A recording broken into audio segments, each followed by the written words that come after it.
पे फोकस करो। जो गुरुजी ने बताया है उसको तन मन धन से करो, उसको पूरी लगन से सच्ची श्रद्धा से करो, उसको पूरे विवेक के द्वारा पूरे विश्वास से करो। क्योंकि आपको पता है कि लोग भ्रमित करने में लगे हुए हैं। ये प्राइम टाइम है, ये प्राइम टाइम है निकलने का भी और भ्रमित होने का भी। इस प्राइम टाइम में आप निकल भी सकते हो यहां से, और आप 99 पे पहुंच के, जैसे सांप सीढ़ी में 99 पे पहुंच के जो सांप डसता है तो सीधे 8 नंबर पे लेके आता है, तो आप वहीं पहुंच जाओगे। अगर आपने विवेक की तलवार को हल्का सा भी जंग लगने दिया तो आप खत्म, मारे गए। इस युद्ध में आपकी हार हो जाएगी, क्योंकि ये युद्ध सत्य असत्य का युद्ध है, ये भीषम भीषा का युद्ध है। ये कोई छोटा मोटा युद्ध नहीं है, ये 1,84,000 को खत्म करने का युद्ध है। ये मनुष्य चोले को भी खत्म करने का युद्ध है। अब नहीं आना है मनुष्य चोले में भी, इसी एक जन्म में पार होना है। और एक जन्म में पार कौन होता है? जो 100% श्योर होता है, जिसका पूर्ण विश्वास होता है शब्द गुरु पे, जो शब्द गुरु को प्राप्त करके सदा सदा के लिए निकलने के लिए तैयार रहता है। हर क्षण, हर मिनट, हर सेकंड वो तैयार है कि मैं जाना चाहता हूं, मैं निकलना चाहता हूं। शरीर छोड़ने के लिए सदा सदा तैयार है। केवल वही इस धर्म युद्ध को जीतेगा, अन्यथा सबके सब 84 में ही जाएंगे। क्योंकि बार बार ये इंसानी चोला नहीं मिलता कि कोई कहे कि बार बार मिल जाता है।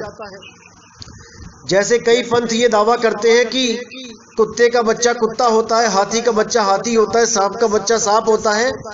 इसी प्रकार आदमी जब मरता है तो आदमी का ही बच्चा होके पैदा होता है, क्योंकि पहले भी वो आदमी का ही बच्चा होके पैदा हुआ था। अब उन लोगों को ये नहीं समझ में आता कि जीव आत्मा तो ड्राइवर है और शरीर गाड़ी है। अब बस का बच्चा बस होगा, कार का बच्चा कार होगा, स्कूटर का बच्चा स्कूटर होगा। अरे भाई, वो होगा तब जब सांचा एक होगा। जैसे स्कूटर बनाने वाली कंपनी के पास एक सांचा होता है, लोहे को पिघला पिघला के उसी सांचे में ढालती है। तो जो कंपनी स्कूटर बनाती है, जो मॉडल स्कूटर का होता है, उसमें स्कूटर ही स्कूटर तैयार हो रहे हैं। स्कूटर के सांचे में बस नहीं बन सकती, स्कूटर के सांचे में साइकिल नहीं बन सकती। स्कूटर के सांचे में स्कूटर ही निकलेगा, स्कूटर ही बनेगा। लेकिन मेरे भाई, जो स्कूटर को चलाने वाला है, जो जीव आत्मा है, वो सब गाड़ियां चलाता है। वो साइकिल पे बैठता है तो साइकिल चलाता है, वो कार में बैठता है तो कार चलाता है, वो बस में बैठता है तो बस चलाता है, वो हवाई जहाज चलाता है, वो पानी का जहाज चलाता है, वो कुछ भी चला सकता है। वो सांचे में नहीं आता कि वो आदमी का बच्चा आदमी बनेगा। अरे ये शरीर है भाई, माँ के गर्भ में जो सांचा तैयार किया गया है, उस गर्भ में से आदमी का बच्चा ही पैदा होगा। हाथी के हथनी के गर्भ में जो सांचा तैयार किया गया है, उससे हाथी ही निकलेगा। कुतिया के गर्भ में जो सांचा तैयार किया गया, उससे कुत्ता ही निकलेगा, कुतिया ही निकलेगी, पिल्ला ही निकलेगा। लेकिन उसके अंदर जो जीवात्मा है, वो 84 में धक्के खा रही है भाई। उसको जानना है, वो ड्राइवर है, वो हर गाड़ी चला सकती है। उसको जानना है कि ड्राइवर कौन है, ना कि शरीरों के चक्कर में पड़ना है कि आदमी का शरीर है तो आदमी ही पैदा होगे। अरे फिर तो वो कुत्ते का बच्चा तो कभी मुक्त ही नहीं हो सकता। जो 1,84,000 में भटक रहे हैं, वो तो कभी मुक्त हो ही नहीं सकते, क्योंकि वो जिस जूदी में पैदा हुए हैं उसी में मरेंगे, फिर से उसी में पैदा हो जाएंगे। यहाँ पे इनकी थ्योरी ही फेल हो जाती है।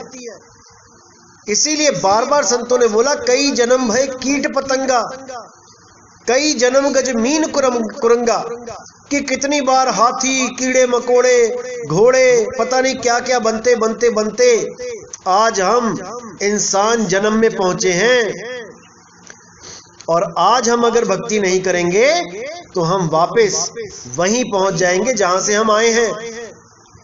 इसलिए बार बार साहिब ने चेताया है, बार बार समझाया है कि भाई सबसे पहले इस जीव को पहचानो, जीव क्या है। जब जीव को पहचानोगे तब पीव की पहचान होगी। अगर जीव को ही नहीं पहचान पाए तो अपने आप को आदमी समझते रहोगे, औरत समझते रहोगे। आप आदमी और औरत नहीं हो। आदमी और औरत प्रकृति है। 5 तत्व, 25 प्रकृति, 3 गुण, मन और माया का समावेश जब होता है तो आदमी और औरत बनते हैं, शरीर बनते हैं। अगर ये 5 तत्व हटा दो तो फिर आप कहाँ हो? कहाँ है आपका शरीर? आप कौन सी औरत हो, कौन से आदमी हो? सब खत्म हो जाएगा। आप 5 तत्व नहीं हो भाई। आपके द्वारा 5 तत्व चल रहे हैं। आपका शरीर 5 तत्वों का बना है। शीशे में देखो अपनी फोटो, अपनी शक्ल देखो, क्या दिखाई दे रहा है? आप नहीं दिखाई दे रहे हो, आपका शरीर दिखाई दे रहा है। 5 तत्व दिखाई दे रहे हैं। यही 5 तत्व अलग अलग कर दो तो क्या बन जाता है? हवा, पानी, आग, धरती, आकाश। ये पांचों जब खुल जाते हैं तो ये पांचों तत्व 5 तत्वों में मिल जाते हैं। लेकिन आप कहां गए? आप कहां समाओगे जाके? अगर आपको अपना घर नहीं पता दोबारा शरीरों में आ जाओगे। इसीलिए साहिब ने बोला करनी करो, कथनी तो कथ ही रहे हो, करनी करो। करनी के द्वारा आपको पता लगेगा कि आपने समाना कहां है। इसीलिए साहिब ने बार बार समझाया, पानी में पानी मिला, मिला पौन में पौन, और मैं तो से पूछूं पंडिता इनमें मरा कौन। पानी में पानी मिला। हमारे शरीर में 70% पानी है। जब हमारा अंत होगा, यानी कि हमारे शरीर का अंत होगा, हमारा अंत नहीं होता है, हमारे शरीर का अंत होगा, तो 70% पानी कहां जाएगा? वो पानी में मिल जाएगा। पानी में पानी मिला, मिला पौन में पौन। हवा कहां जाएगी? हवा में मिल जाएगी। मिट्टी कहां जाएगी? मिट्टी में मिल जाएगी। अग्नि कहां जाएगी? अग्नि में मिल जाएगी। शून्य कहां जाएगा? आकाश में मिल जाएगा। लेकिन आप कहां जाओगे? ये विचार करो। इस कच्चे घड़े में, इस माटी के पुतले में आपको उलझा दिया गया है। इस मिट्टी का घर जब छोड़ोगे तब कहां जाओगे?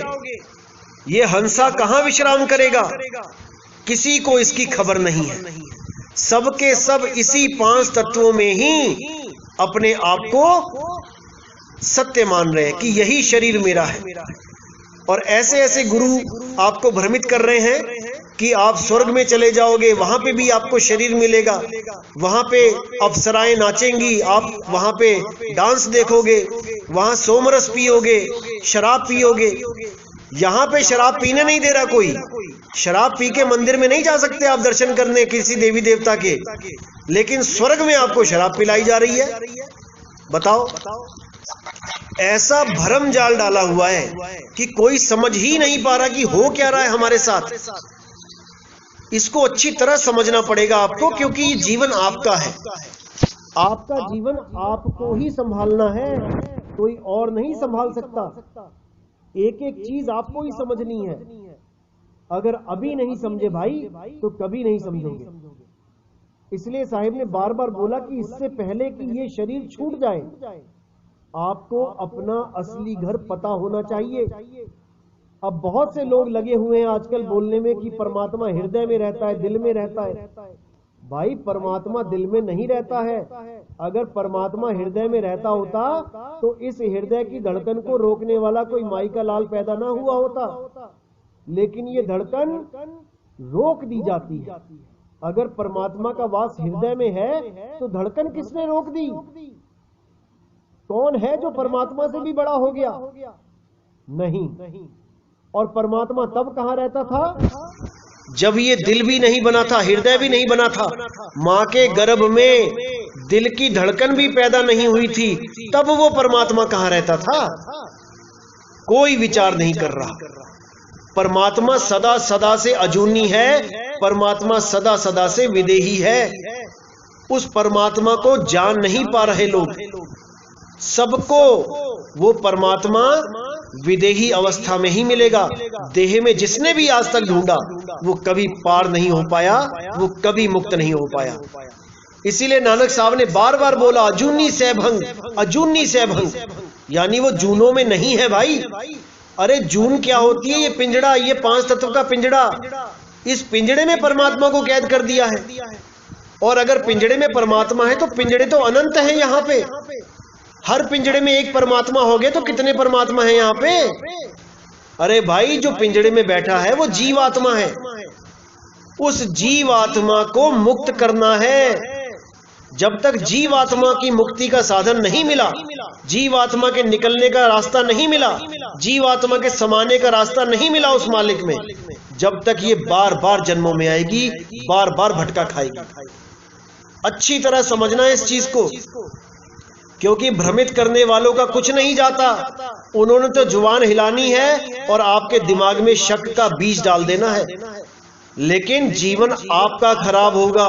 इसलिए कोई भी कदम उठाने से पहले 1000 बार सोचना है, 1000 बार समझना है, क्योंकि एक बार अगर ये समय चला गया तो मेरे भाई वापस तो नहीं आता।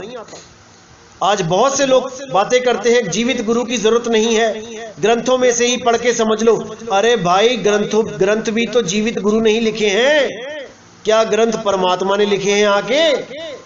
अरे जीवित गुरु ने ही अपनी सोच के अनुसार, अपने अनुभव के अनुसार ग्रंथ लिखे हैं। तुम उनकी लिखी हुई को मान रहे हो, और अगर वही जीवित गुरु आके आज ज्ञान देने लगे तो उसको कहते हो तुम देही गुरु हो। अरे जो वाणी तुम बोल रहे हो वो भी तो देही गुरु ने ही लिखी है।